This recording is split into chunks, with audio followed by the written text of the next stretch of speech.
Assalamualaikum warahmatullahi wabarakatuh.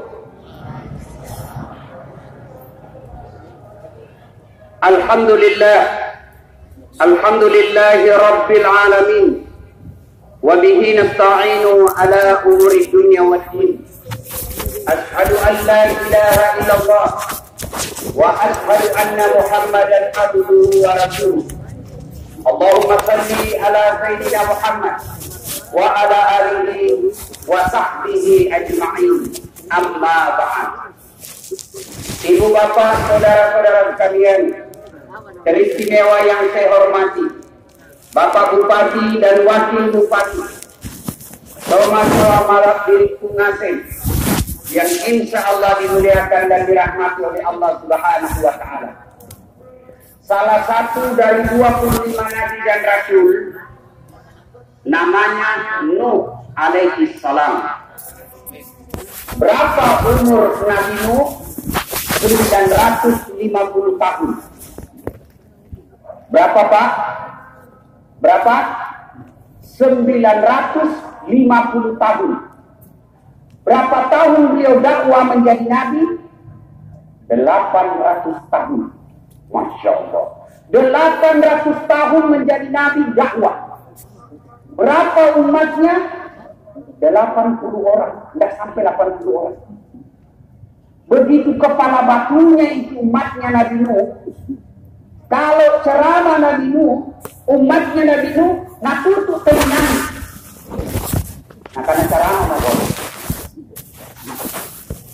Itu umatnya Nabi Nuh. Diceramahi, nah tutup telinganya. Kalau jamaahnya Istiqdaat sekarang, diceramahi, sini HP. Kepala batu kate. Sudah dikasih tahu belum Pak berhenti? Nggak aku tahu dulu. Nyetom Pak Bupati jadikan background belakang, baru belakang kita baru dari atas nih. Foto latar belakang dan atlasnya. Lu kira bunga janda bolong? Simpan dulu HP, simpan dulu ya, simpan. Minta tolong simpan dulu. Selama Bapak Ibu pegang handphone, selama itu Bapak pasti tidak konsentrasi dengar ceramah. Maka simpan. Ustaz, mau dengerin nanti kalau pulang supaya tidak nanti, supaya ada rekamannya. Gampang. Nonton channel YouTube saya. Itu ada kamera-kameranya. Nanti gambarnya bagus, suaranya jernih, dan Bapak Ibu bisa tenang dan serius dengar dakwah ini. Pulang pasti baru nonton. Sudah ku nonton Ustaz, ku share, ku cari, ku pencet. Kenapa nanti tidak mau tak buka? Berarti tidak cukup kuota. Mudah-mudahan di sini tidak ada umatnya Nabi Nuh. Minta tolong, kita masih musim pandemi, pakai masker. Kalau ada kuliah tidak pakai maskernya, saya pakai maskerku. Kalau saya pakai maskerku, tidak lama ceramah, kabusan orang.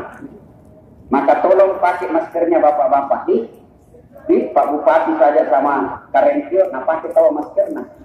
Padahal itu Karenkio ada tulis namun dikasih dia yang tebal. Tapi dipakai kondi. Kita kalau serius kayak ini. Nah, minta tolong pakai semua masker dulu. Pakai semua maskernya di sahabat. Jaga jarak, tetap jaga jarak ya. Alhamdulillah. Lalu bagaimana umatnya Nabi Muhammad? Disebut masyarakat jahiliyah. Apa itu masyarakat jahiliyah? Karakternya tidak bermoral. Contoh, kalau perempuan waktu itu bainea tidak ada gunanya. Perempuan zaman jahiliyah hanya dilahirkan untuk melahirkan. Dan boleh dipakai taruhan diri. Misalnya, cantik sekali tetangga, istri tak jelek. Tapi ini tetangga diajak foto. Taruhan kita, pundak kubeta kok, tu pakai istrimu 2 malam, pakai istriku 2 malam. Itulah nasibnya perempuan zaman jahiliyah. Sehingga di zaman jahiliyah, perempuan dianggap aib. Kalau ada perempuan melahirkan, dan yang dilahirkan bayi perempuan langsung diambil dan dikubur. Sehingga Umar bin Khattab pernah waktu masih jahiliyah, dia ambil anaknya yang masih orok, masih merah, dia ambil dari istrinya, dia kubur hidup-hidup anak perempuannya, Umar bin Khattab. Kemudian karena ballo, tak jadi ballo AC, ballo tua. Bukan cuma diminum, dimandi itu hamar, dimandi. Namanya masyarakat jahiliyah ada lagi disebut perbudakan. Budak itu bukan pembantu, budak itu hak milik namanya. Terkenallah budak yang kemudian menjadi sahabat kekasihnya Nabi, Bilal bin Rabah, yang kemudian menjadi tukang azannya Nabi. Situasi di Mekah 4 Tuhan. Latta, Manat, Uzza, Hubal, 4 Tuhan waktu itu. Maka Muhammad waktu itu belum jadi nabi, gelisah. Nah karena karai, ngapa ini kodong sekampungku, kenapa ini kodong keluargaku, nama menyembah berhala, kenapa mereka menghina perempuan, kenapa mereka minum khamar. Nabi kemudian beruslah, meninggalkan kota, pergi menyendiri. Naiklah beliau ke Gua Hira, kemudian di Gua Hira beliau kemudian berkhalwat, menyendiri. Pada bulan itu, bulan Ramadan, tapi belum ada perintah puasa, tapi sudah bulan Ramadan. Pada malam ke-17, malam pertama, waktu Nabi 3 malam berturut-turut berkhalwat. Malam pertama belum ada sesuatu. Malam kedua tidak ada kejadian istimewa. Kemudian di malam ketiga datanglah Jibril, malaikat penyampai wahyu, menghadap kepada Nabi, hadir di dalam Gua Hira dalam bentuk laki-laki putih, bersih, gagah perkasa. Dia rubah dirinya menjadi manusia. Napuluki Nabita. Apa bahasa Makassar? Ngaranya Napuluki. Napuluki. Dia peluk keras. Baru Jibril berkata, Muhammad, ikra. Baca ke Muhammad. Nah karena Nabi Muhammad SAW tidak kuasa membaca, tidak tahu membaca, ditambah dipeluk lagi dikasih keras, ikra, baca. Saya tidak tahu membaca dong. Nabi lagi Jibril, peluk tambah keras sampai Nabi sesak nafas. Coba lihat orang Pak kalau dipeluk sama orang besar, orang kecil seperti jasad Nabi dipeluk sama orang besar seperti Pak Bupati, tinggi besar dan marah. Peluk kan nanti tadi, tambah dipeluk tambah sesak nafas, tambah dipeluk tambah sesak nafas. Akhirnya Nabi diriwayatkan sampai hampir tidak bisa bernapas, lalu Nabi mengucapkan Iqra bismi rabbikal ladzi khalaq, dan seterusnya sampai ayat 5. Dilantiklah Nabi menjadi Nabi dan Rasul.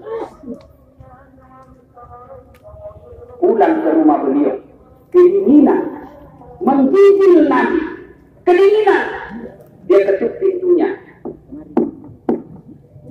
buka pintu oleh Khadijah radhiyallahu anha. Lalu Nabi berkata, wahai istriku, saya kedinginan, saya menggigil sekali, tolong selimuti saya sayangku. Hakikat kenapa?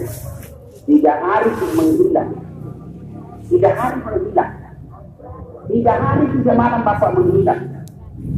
Ditelepon cerita tidak jawab, ditelepon cerita malah kita reject dan kita dulu. Tiba-tiba menggigil di motor di balla, di kanan bainenta, oh adinda, menggigil lah. Tolong saya kodon selimut ya. Kira-kira kalau ibu dapat suami seperti itu, 3 hari 3 malam menggigil, ditelepon tidak dijawab, ditelepon malah direject, pulang menggigil, ibu selimut ya. Kira-kira ibu-ibu selimuti. Lu selimuti suamimu. Langsung kau interogasi waktu temai kecelakaan. Dari mana keinginan? Ku telepon kau tidak dijawab, ku telepon kau mematikan HP-mu, materi kau menggigil. Dari mana kau? Khadijah tidak seperti itu. Khadijah mengucapkan sami'na wa ata'na, saya dengar dan saya taat. Lalu Nabi menceritakan, wahai istriku sayang, saya didatangi oleh seorang laki-laki tinggi besar, gagah, putih bersih. Dia peluk saya sampai saya sesak napas. Disuruhnya saya membaca. Ingat, Nabi tidak tahu membaca tidak berarti ngomong. Nabi tidak tahu membaca tidak berarti goblok. Nabi tidak tahu membaca tapi dia cerdas. Dia Indonesia dulu. Indonesia dulu. Saya ngerti itu bahasa Indonesia. Tidak tahu membaca tapi dagang jago. Kakek-kakek dulu yang hidup di tahun 50-an, yang hidup di tahun 40-an, banyak kakek kita tidak tahu membaca tapi jago bertani, jago berdagang. Berarti mereka tidak bodoh tapi cuma tidak tahu membaca. Nabi tidak tahu membaca tidak berarti goblok, tapi kenapa Allah takdirkan Nabi tidak tahu membaca? Untuk apa? Supaya tidak ada fitnah bahwa Quran itu tulisannya Muhammad, bahwa Quran itu karyanya Muhammad. Karena kalau Nabi tahu membaca, Nabi tahu menulis, maka orang-orang kafir akan berkata, itu Quran bikinannya di Muhammad. Buktinya Nabi tidak tahu membaca, Nabi tidak tahu menulis, tidak mungkin Quran bikinannya. Pulang Nabi kepada Khadijah, diceritakan. Lalu Khadijah mendatangi pamannya, namanya Waraqah bin Naufal, pendeta buta tunanetra. Pamanku, baru saja semalam suamiku didatangi, makhluk tinggi besar, lalu dipeluknya disuruh membaca Iqra. Lalu Waraqah bin Naufal berkata, pendeta ini, bawakah pergi di suamimu. Sampailah pendeta kepada Nabi dan beliau berkata, ya Muhammad, sesungguhnya yang mendatangi ibu tadi malam adalah makhluk yang sama, malaikat yang sama mendatangi Isa alaihi salam. Sesungguhnya ya Muhammad, engkau adalah penghulu para nabi, engkau adalah nabi terakhir. Maka alhamdulillah, sejak itu Nabi dilantik dan diresmikan menjadi Nabi Rasul yang terakhir. Kejadian inilah yang kita sebut Nabi menerima wahyu pada malam itu. Itulah nuzulul Quran yang kita peringati malam ini. Apa hikmahnya? 1. Ayat pertama Allah turunkan bukan perintah puasa. Ayat pertama Allah turunkan bukan perintah sholat. Ayat pertama Allah turunkan bukan perintah haji. Tapi apa? Iqra, baca. Berarti ayat ini sangat mengharuskan kepada masyarakat kita, terutamanya yang hadir di tempat ini. Katengasen kepada diriku, belajar. Tokoh masyarakat Goa, tokoh suku Makassar yang terkenal, bukan karena dia gagah, bukan karena dia bangsawan, tapi karena dia punya ilmu. Dan itulah Syekh Yusuf yang kita kenal seluruh dunia di Cape Town, Afrika Selatan. Bukan karena dia gambar, bukan juga karena dia karai lompoa, tapi karena dia ilmu. ilmunya. Maka adik-adik sekalian, warga masyarakat Goa, yuk belajar dulu. Belajar. Harus ada yang lanjutkan perjuangannya. Belajar ilmu pertanian. Melanjutkan perjuangannya Bapak Syahrul Yassin Limpo sebagai Menteri Pertanian. Harus ada yang belajar Al-Quran, belajar tafsir, belajar hadis, agar ada bibit-bibit penerusnya Syekh Yusuf. Jangan menjadi umat yang dimanjakan dengan materi. Uangnya orang tua tak banyak, pangkat jabatannya orang tua tak bagus, kekayaan orang tua kita baik, sehingga kita tidak mau menuntut ilmu. Lihat orang-orang yang kaya dulu, lihat orang-orang bangsawan dulu, yang punya tanya banyak, tapi anak-anaknya tidak bersekolah, anak-anaknya tidak mau kuliah. Akhirnya apa? Jual tanah, jual tanah, jual tanah. Habis, akhirnya sekarang menjadi rakyat biasa yang miskin, meskipun ada gelar karaennya tidak dihormati orang. Maka belajar. Ali bin Abi Thalib, sahabat Nabi yang sangat cerdas, pernah ditanya, "Ya Imam, kalau kau disodorkan pilihan antara harta dengan ilmu, kau pilih mana?" Ibu-ibu, adik-adik, kalau saya kasih pilihan antara iPhone 12, sekali pilih mana? iPhone 12 atau kitab Durratun Nasri? Pilih mana? Kitab pencitraan di CD. Pilih apa? iPhone biasa. Tapi Ali bin Abi Thalib ditanya, "Ya Imam, kalau kau disodorkan harta dengan ilmu, kau pilih mana?" Ali bin Abi Thalib dengan mantap menjawab, "Saya pilih ilmu." Kenapa pilih ilmu? Ada 3 kali pilihannya ilmu dibanding harta. 1, harta setengah mati kau jaga, ilmu dia jaga. Saya ulang, harta setengah mati kau jaga, ilmu dia yang jaga tuh. Contoh, ada wanita 5 juta, kasih masuk di bele-bele. Sudah itu bele-bele kita gembok. Sudah. Ini bele-bele dikasih masuk di lemari. Digembok lagi lemarina. Berapa digemboknya, Dek? 2. Keluar di kamar digembok lagi di kamar. Berapa digemboknya? 3. Keluar rumah digembok lagi pintu. 4 gemboknya. Keluar pagar gembok lagi pagar. 5 gemboknya. Sampai di rumah ronda warung kopi hilang kuncinya. Oh balik, susana dijaga jodohnya. Kita yang jaga, tapi ilmu dia yang jaga kita. Mana contohnya? Pak Bupati dan Wakil Bupati, karena cerdas jadi bupati, dijaga oleh Satpol PP, polisi setengah. Nasari, toh. Tapi ada sekarang Pak lebih hebat, mendekati polisi. Satpam. Udah satpam korek Pak Dede, rewet kamu-kamu Pak. Kabarunan diri di polisi. Tahu mana? Weh, jangan ketawa kalau saya sebut polisi. Jangan musuh polisi. Kau kira enak ini hidup kalau tidak ada polisi? Kau kira enak di dunia ini kalau tidak ada polisi di Goa? Rumah dirampok, anak diperkosa, istri dibunuh. Siapa yang goyang? Siapa? Penghafal Quran. Tidak ada dapat. Yang goyang, naik. Polisi. Ayo. Mobil dirampok. Siapa kita cari? Siapa?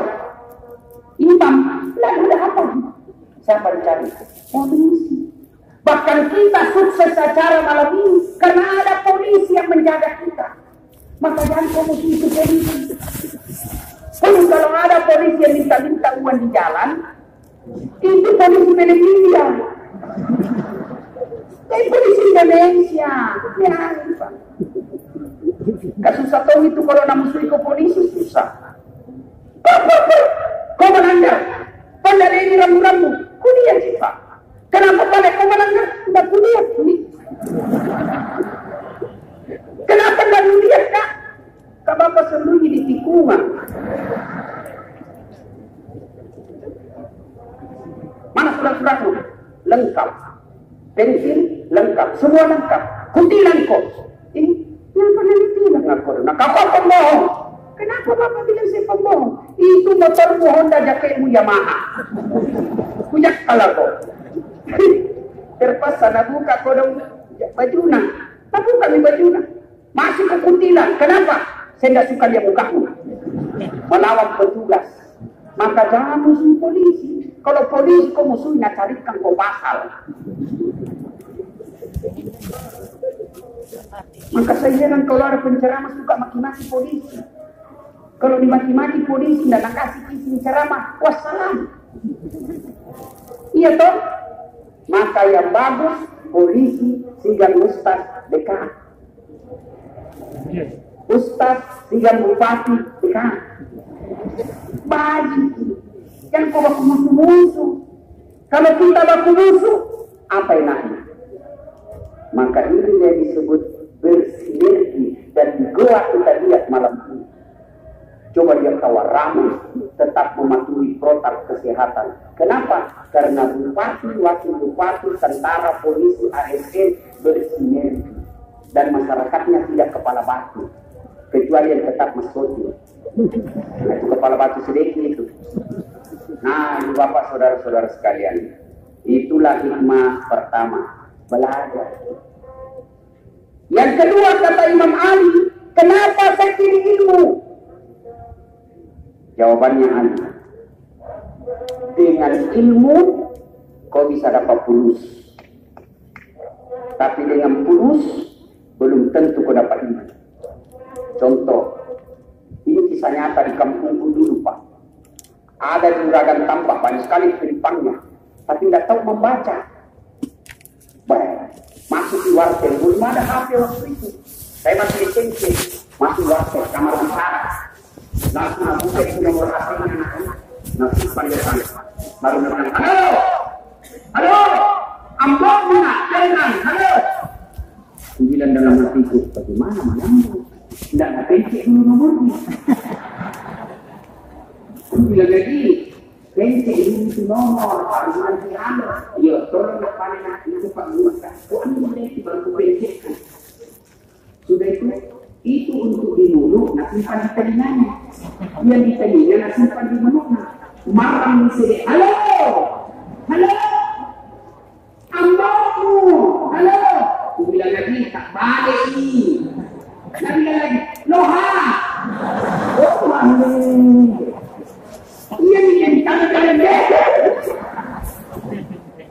Ini kalau dia, dia kalau tapi teknik sekolah, peleng-peleng. Katanya sih mana dia tapi teknik sekolah napa tolong orang. Dia banyak pangkatmu, kate karayan, kate bangsawan, jadi tapi teknik ilmu napa tolong orang. Maka belajar. Sebaliknya, dengan ilmu bisa dapat uang. Mana contohnya? Das akhlaknya.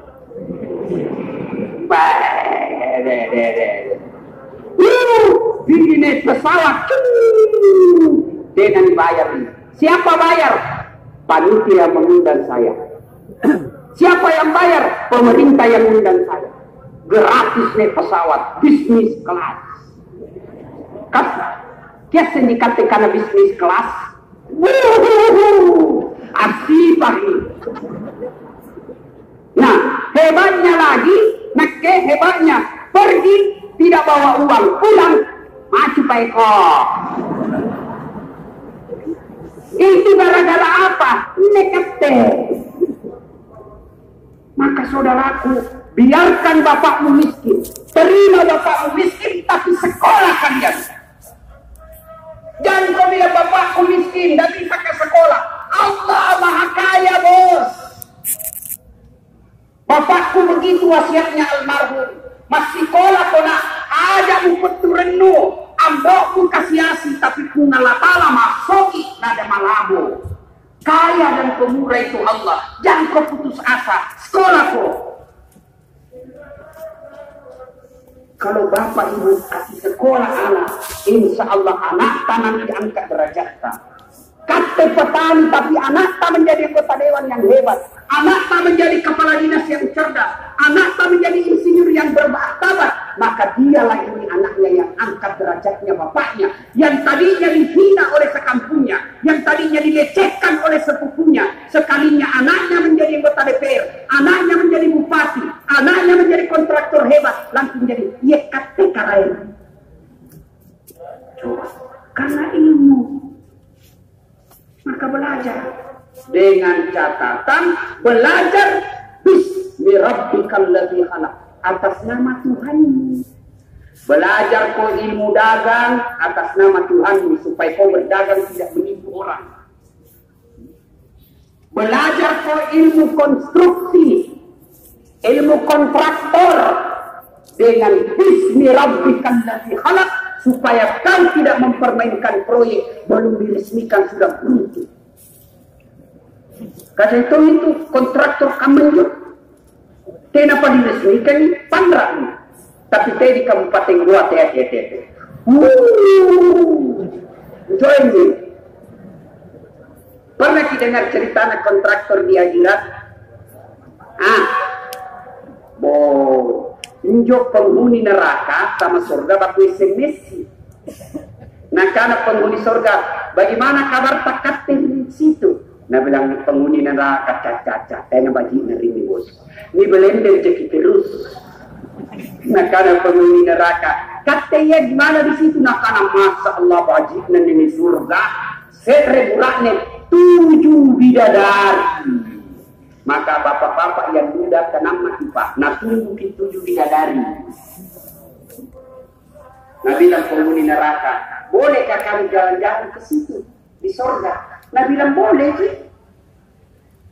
Nah bilang bagaimana caranya? Nah bilang begini, kami dari surga bikin jembatan, kami juga dari neraka bikin jembatan, ketemu di tengah.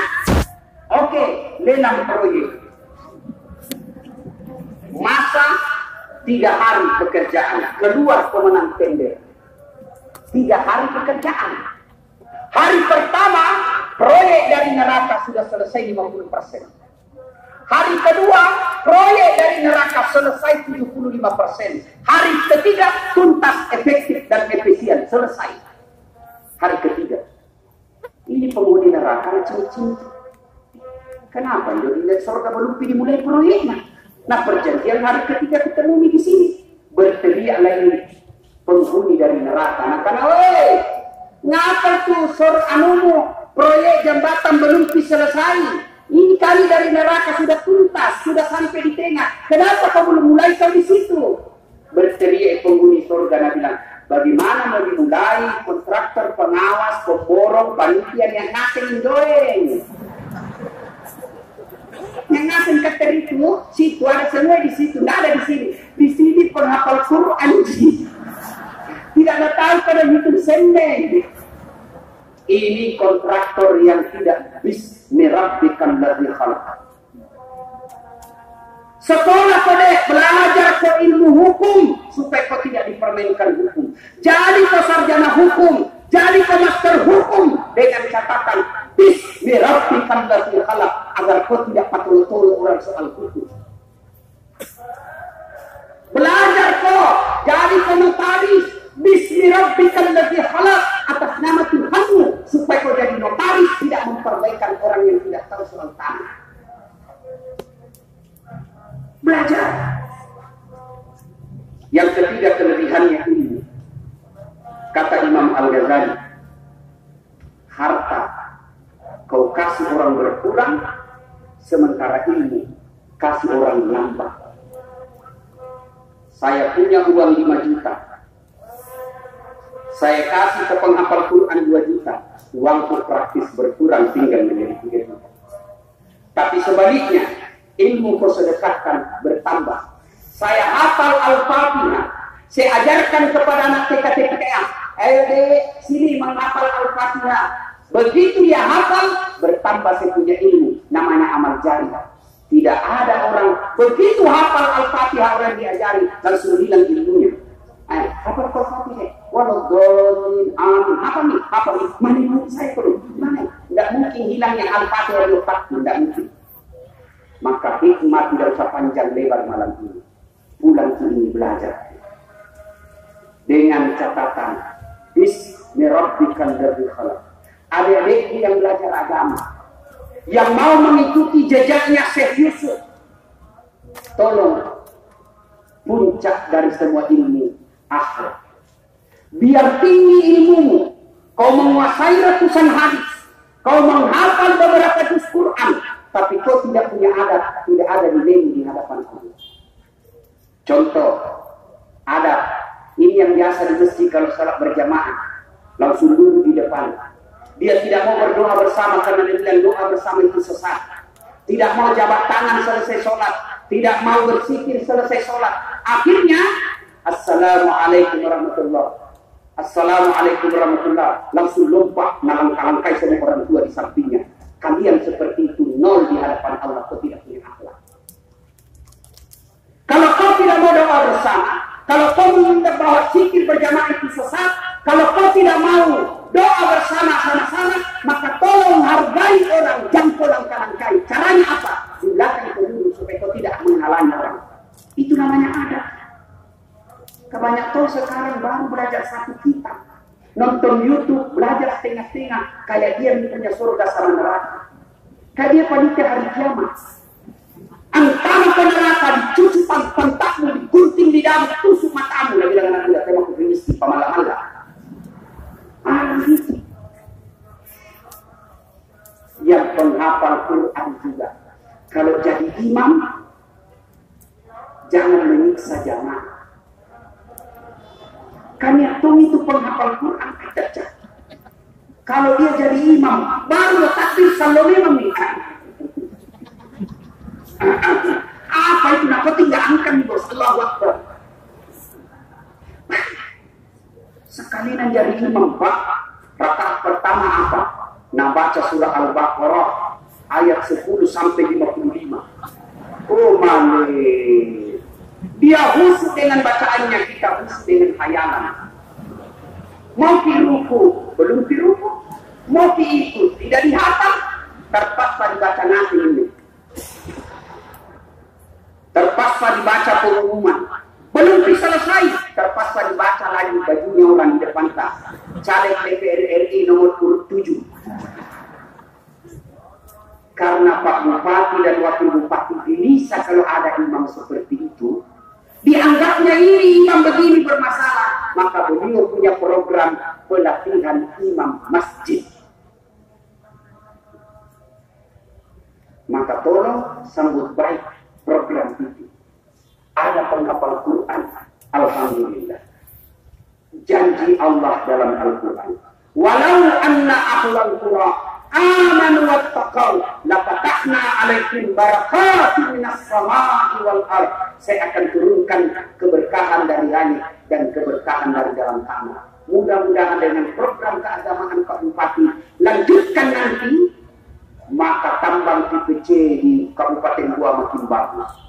Padi makin subur, kebun makin bagus, laut makin menghasilkan, masyarakatnya makin makmur. Itu kalau Bapak Ibu menjadikan Quran sebagai pedoman. Quran adalah pedoman kita. Seperti firman Allah yang dibacakan hari kita. Hudan linnasi wa bayyinatin minal huda wal furqan. Quran diturunkan di bulan suci Ramadan untuk menjadi pedoman buat kita, pedoman buat kita untuk membedakan yang hak dan yang batil.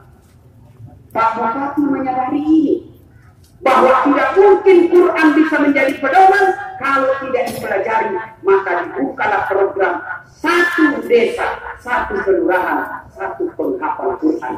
Mudah-mudahan desa itu dengan adanya penghafal Quran, maka Quran menjadi pedoman di kelurahan ataupun desa itu. Insya Allah. Meskipun Bupati masih muda, Wakil Bupati bupatinya sudah senior, bukan tua nak, senior. Tapi alhamdulillah, bupati tahu sebagai adik, wakil bupati tahu sebagai kakak. Terjadilah kerukunan yang harmonis. Berapa banyak di kabupaten lain baru 2-3 bulan lepas dilangsung, dulu berkelahi. Gua tahu alhamdulillah. Mudah-mudahan contoh keteladanan ini bisa diikuti kalian para ASN. Jangan takabur, jangan kuanggap remeh orang. Belajar kok, karena itu ASN. Kalau sudah menjadi kepala dinas, sudah menjadi kepala bagian, cak. Pasti nana pandangin orang. Yang kau sombong karena kepala dinas, kau jadi kepala dinas karena bupati suka kok.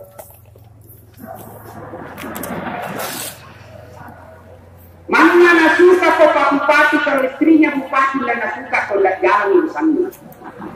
Maka dia kau borok. Jadi mudah-mudahan ada manfaat. Saya masih mau lama-lama, tapi waktu yang membatasi kita. Terima kasih undangannya Pak Bupati. Mohon izin karena kekaguman saya ke Pak Bupati, saya mau kasih dia hadiah. Hadiah saya ini serban. Pertama ini serban, sering saya pakai umroh. Saya tidak sering pakai ceramah, tapi selalu umroh, saya selalu pakai. Saya cari, saya bilang sama istriku tadi, sayangku, ada itu serbanku. Kenapa kau sibuk? Kenapa kalau aku bilang sama istriku, sayangku, istriku dia. Tidak boleh kalau istri dan bupati aku bilang sayangku, jangan lupa dia. Saya nama lembah di ceramah. Kalau langsung tahu nih, bilang itu yang hijau selalu aku pakai. Makasih. Nah, kenapa serban saya kasih di Pak Bupati? Tradisi Islam serban itu fungsinya melindungi. Panas, melindungi. Ada debu, melindungi. Maka saya berharap Pak Bupati melindungi masyarakat Goa. Yang kedua, ada saya punya buku. Judulnya Islam yang diperdebatkan. Alhamdulillah sudah edisi ketiga yang diterbitkan oleh Gramedia. Alhamdulillah.